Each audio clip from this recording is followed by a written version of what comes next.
Good day everyone, I am Axel Rose Babatuan, your reporter for today, and I am going to report the given questionnaire and given questions, the general education and the professional education. So let's start sa general education. So for general education, we do have number 1, what type of clouds produces thunderstorms? A. Cirrus, B. Cumulonimbus, C. Cumulus, or D. Stratus. So, what are the answer?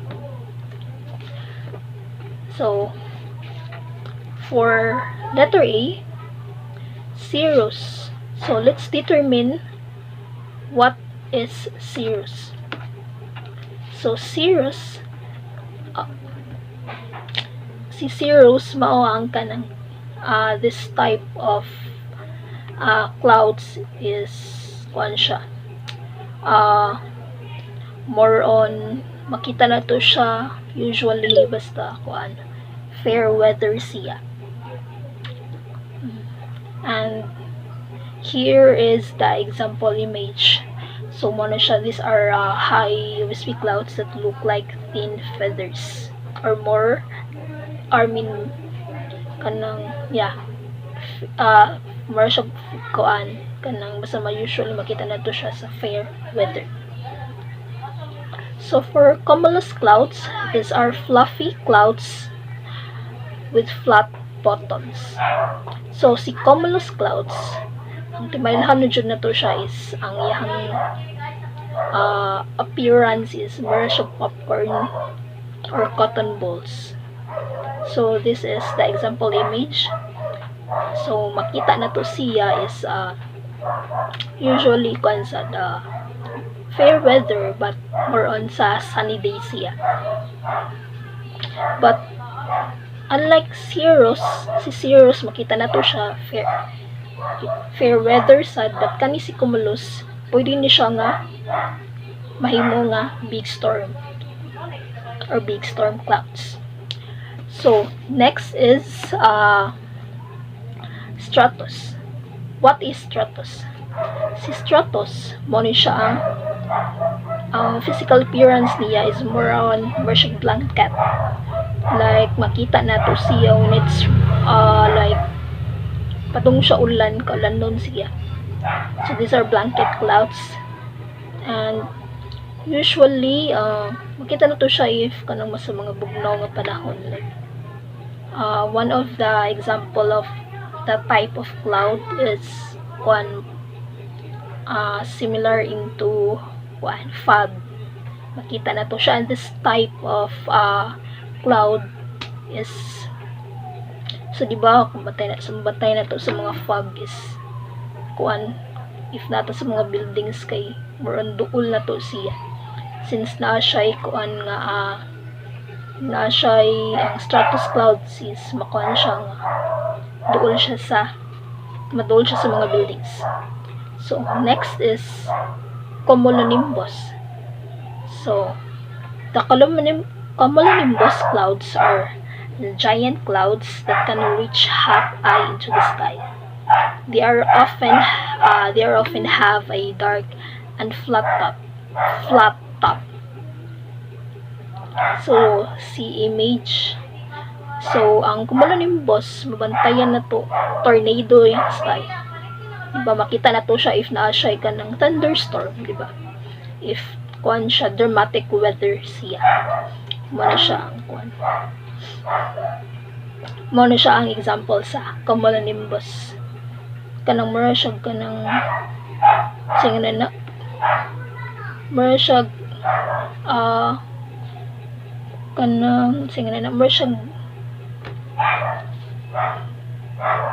customer siya padung siya per mga bus, so wala na siya ang cumulonimbus clouds. So except for that, there are a lot of type of clouds. So we do have Alocumulos, Allostratus, Nimbrastus, and etc. So for now, let's move on to number 2 question. So number 2 question. What is the measurement of energy released by an earthquake? So, letter A, epicenter. Letter B, magnitude. Letter C, intensity. So, letter A, focus. Letter B, epicenter. Letter C, magnitude. And letter D, intensity. So, let's start with letter A, focus. So, si focus, so, I will provide a image or kuan nga mas ma-determine na to unsa si focus, how are they different from focus and epicenter, unsay kalahian niya. So focus, when we say focus, naa siya sa, si focus is naa sa origin center, naa siya sa ilawom sa epicenter. So bali si focus, ilawom siya ni epicenter. So of course, epicenter nasa above ni focus. So when we say focus, it is hypo. It means it is underneath. But atong timailhan si focus, it is mono siya ang origin nga kanang origin center of earthquake. Siya jud ang kuan origin center of the earthquake, since ang focus manggod kay ang kuan niya is what we call this, dili siya solid kaayo, unlike ni epicenter. So bali si focus is the first break when naay earthquake. So let's move on to epicenter. Unsa si epicenter? Si epicenter, it is, as what I have said earlier, si epicenter is above the focus. So bali si focus sa ilawom and si epicenter ang sa babaw. And mas makuha na to siya as when there are earthquakes, there is a earthquake, makuha na to siya nga strongest siya. Nganong strongest siya? So bisan pag nag origin center of earthquake si focus, mas ma-feel na to ang strongest siya. Kay mo may tapit sa tuwa, di ba? Mas babaw siya. Mas babaw, mas dapit siya nato. Mas babaw siya ni focus. Si epicenter mo na mas dali ma-feel na to. So let's move on. Letter C, magnitude.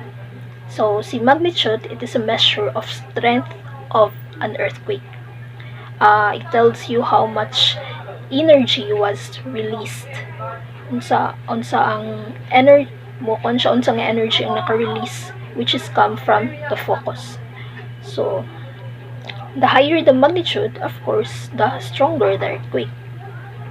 And for intensity, it measures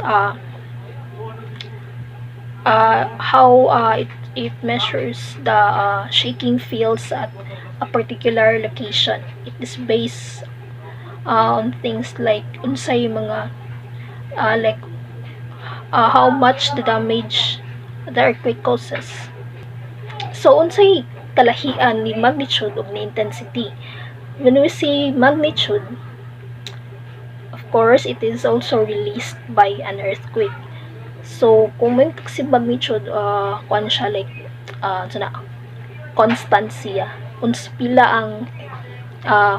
ang na-release na energy kipag ka ng pag-earthquake. Well, si intensity is lahi-lahi siya. Depende siya sa lugar. Like for example, if inyong lugar is duol siya sa kanang nagitugdan jud sa linok dapit, sa earthquake dapit, which of course ang gikusgo niya is mas higher kaysa sa uban nga laing lugar. So na siya particular area, lahi-lahi ang iyahang kuan gikusgon sa earthquake. So mao na ang kalahian nila.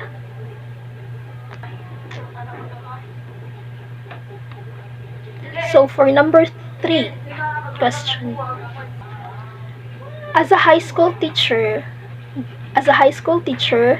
Grace makes sure that her students do more work in their daily lessons while she supervises and answers questions as they arise. A. Sage on the stage. B. Stimulus bounded. Or C. Guide on the side. Or letter D. Overlapping. So, when we say sage on the stage, this refers where si teacher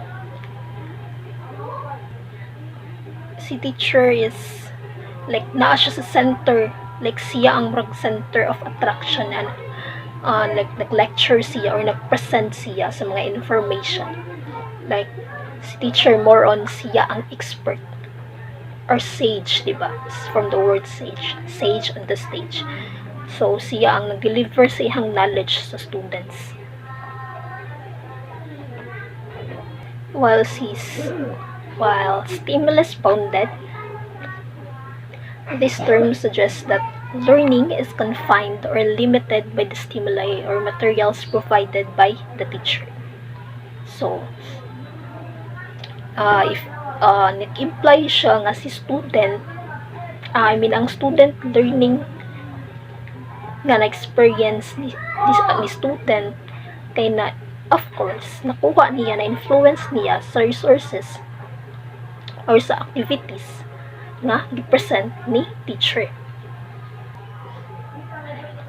Well, si guide on the side, this teaching approach involves the teacher acting more as a facilitator or like mag-guide si teacher kay unlike sa sage on the stage nga si teacher is siya ang expert. Well, si guide on the side is nag-serve siya as a facilitator, like ma-explore sila on different topics, providing of course the assistance of the students, unlike the sage on the stage. So for overlapping, it is a blending or integration of different teaching styles of methods, like like kung unsa ang effective teaching, unsa ang gamito ni teacher nga effective ba siya ni student, or unsa yung mga approach nga nga i-incorporate niya, no? So ma-consider siya if magamit si teacher o sage on the stage and of course guide on the side. So magdepende ra siya sa learning goals ug unsay kinahanglan sa learners. So let's move on to number 4. For number 4 question, 12-year-old Kevin lives in a country with a very low governmental standards for public education. As a result, he is barely literate. The public policies that impact Kevin's education are part of A. Chronosystem, B. Macrosystem, C. Mesosystem, and D. Microsystem. So, unsa ni si chronosystem, macrosystem, mesosystem, and microsystem? So kani siya, it is a bioecological theory nga makuan siya nga it is a child's environment, like unsa nga environment nga naka-affect naka-affect ni learner when relate to education. Naka-affect ni learner or child because of the environment. So like impact siya so sa impact sa child. And there is so sa kani siya naa siya order. So first is the microsystem, which is the nearest.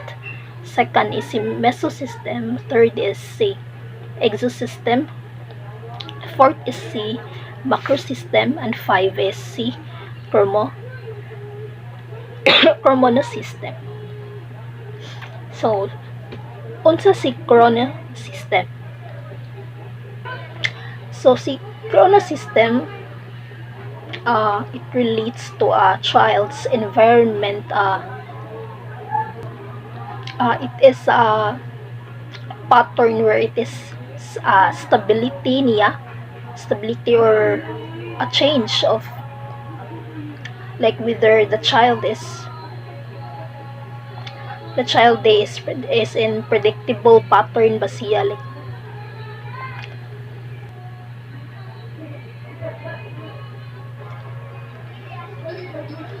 like for example unsay ang mga nakaugalian ni learner or ni child, mo na siya ang chronosystem. So si chronosystem naa siya duha ka internal and external.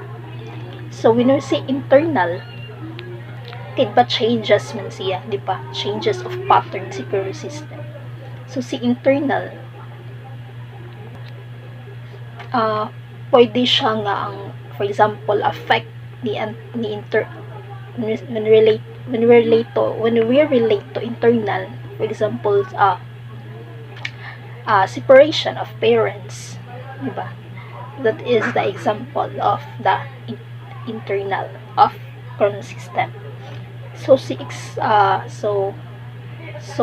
external naman sad kay more on body changes siya. Like for example, for kita girls, diba? When we are, when naatay, like when naatay menstruation, diba? Like mausab mga tong mode, so naay changes siya. So mo to siya si chronosystem. And next is macrosystem, which is the answer. So si macrosystem nag-focus siya sa cultural values, customs, and laws.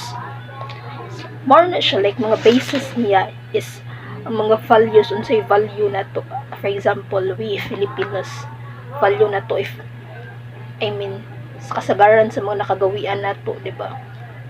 If makagraduate ta, like kita na ang kanang murag silbing mo breadwinner sa family, and like at the same time, like sa lain nga, like sa USA is bisag above 80 na sila, is na sila kasagaran sa nakagawian nila, is na sila like pwede na sila like mo build na sila lain nga house, like mo live na silang house mga inan. So mao na siya, macrosystem is more on cultural values, custom, and laws.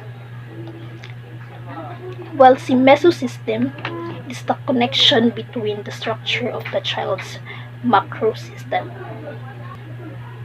So how does mesosystem relates to macrosystem? Diba si macrosystem is katong mga values, mga laws na to, mga nakagawian na to. So si mesosystem, it is a connected sila ni macrosystem between the structure of the child or the learner. For example, interaction between the parents and teachers, or between the teachers and the parents, or teachers or the parent and the health services are the community and the church. While si macrosystem, it is directly interacts with the family, school, and neighborhood. It is the mo ni siya ang basic nga relationship that child directly interacts with. Like sa tong mga magpapadibo, like mao may kasagaran na makuyog, di ba? Mao na siya mga basic nga na interacts na to. And that is the microsystem.